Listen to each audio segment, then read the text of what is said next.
హిందువుల మీద, టెర్రరిస్టుల మీద, ప్రజల ప్రాణాలను హరించేటువంటి దుర్మార్గుల మీద ఏ నిఘా అయితే ఇంటెలిజెన్స్ వ్యవస్థ పెట్టాలో వాళ్ళ మీద కాకుండా ప్రతిపక్ష పార్టీల నాయకుల మీద, నాయకుల కుటుంబ సభ్యుల మీద, నాయకుల పిఎస్లు, పిఏలు, పిఆర్ఓల మీద, చివరికి నాయకుల గన్మెన్ల మీద కూడా నిఘా పెట్టడమే కాకుండా, ఫోన్ ట్యాపింగ్ చేయడమే కాకుండా నాలాంటి వాడు ఏ క్షణంలో ఎక్కడ ఉన్నాడు, ఎవరితో మాట్లాడుతున్నాడు, ఏం చేస్తున్నాడు, ఇట్లాంటి నిఘా ఇవాళ కొత్తగా పెట్టలే. 2018లో నేను హుజరాబాద్లో పోటీ చేసినాడు నన్ను ఓడగొట్టాలని చెప్పి మొట్టమొదటి ప్రయత్నం జరిగింది. నేను ఆనాడు ఇంకా గవర్నమెంట్లో ఉన్నా.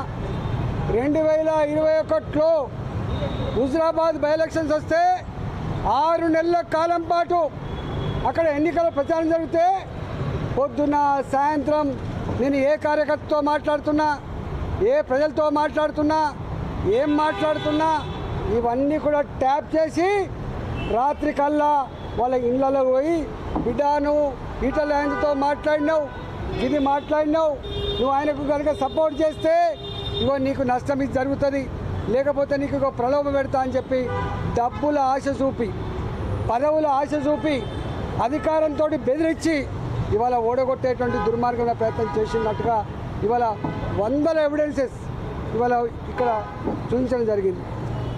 మా నాయకుల మధ్య జరిగిన సంభాషణను కూడా ఇవాళ కాల్ డేటాలో వాళ్ళు చూపించడం జరిగింది. 2023లో గజ్వేల్లో పోటీ చేసినప్పుడు కానీ, మళ్ళీ హుజరాబాద్లో పోటీ చేసినప్పుడు కానీ ఇదే దుర్మార్గమైనటువంటి పద్ధతి కొనసాగింది.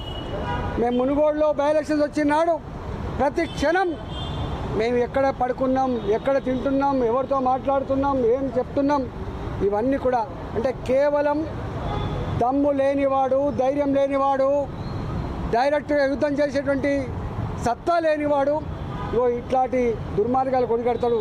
ఇవాళ నేను డిమాండ్ చేస్తున్నా ఈ ప్రభుత్వానికి. ఇప్పటికే సంవత్సరాలు గడిచిపోయింది. మీరు అనేక కమిషన్లు వేసిండ్రు. ఇవాళ విద్యుత్ కొనుగోళ్ల మీద కమిషన్ వేసిండ్రు, ఏమైందో తెలియదు. ఇవాళ ఫోన్ ట్యాక్ మీద కమిషన్ వేసిండ్రు, సంవత్సరంన్నర అవుతుంది, ఏం చేస్తారో తెలియదు.